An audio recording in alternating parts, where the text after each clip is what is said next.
I went to the cinema recently, you know, a big modern style cinema with 15 screens, over 200 seats, playing music from movie soundtracks overhead, and while queuing for overpriced snacks, I made a conscious effort of realising why I love going to the cinema so much. Not just because I worked in the industry, but more so the environment I was stood in. The simple feeling of nostalgia, the smell of popcorn hitting you as you walk through those thick, heavy glass doors. This nostalgia dates way back to our earliest memories of going to watch the latest Pixar movie with your family. Then when you were first allowed to go with your mates, hoping the adult at the desk thought you were over 12 or 15 at a push, just so you could try and see an older certificate. Then I had a conversation with my mum about her visit to one of those new style cinemas that's growing in popularity, where you sit on a couch or an armchair and you can even eat your dinner if you like, with a cocktail, beer, wine, milkshake in hand. You're essentially in someone's home. It's being built to feel like a home from home, to feel comfort, recognition, relevance in this cinema space. This environment is running off an audience feeling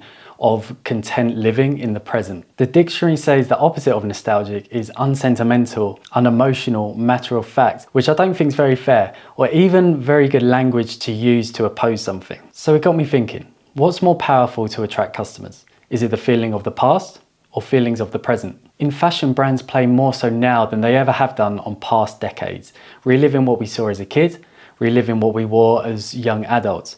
And it begs the question that nostalgia is doing the hard work so the brands don't have to. The tone, mood, aesthetic, connotations have all been previously set. They just need connecting to the products and perform correctly and tastefully. Is this seen as being creatively lazy or genius? You tell me. Then you have the comfort of current fashion, what we are witnessing in the high street, in magazines, on reality TV shows, on top influencer accounts. Yes, it varies across particular circles and cultures, but in 20 years time, when a movie is being set in 2025, these are our reference points. But then let's jump one ahead of time. Fashion also highlights feelings of the future. It can provoke feelings we didn't know that we had, because we're seeing something new for the first time. Could be a new cut on a trouser, a new design on a jacket. Something unseen before can appear alien and feel discomforting to some people, while others enjoy that inspired feeling of seeing newness. It's therefore a risk for modern brands to put huge amounts of time, effort and finances into creating these eccentric designs, not knowing how a potential customer will react. Or is it? These brands know their audience are forward thinking, so these creatives design and make to inspire only them,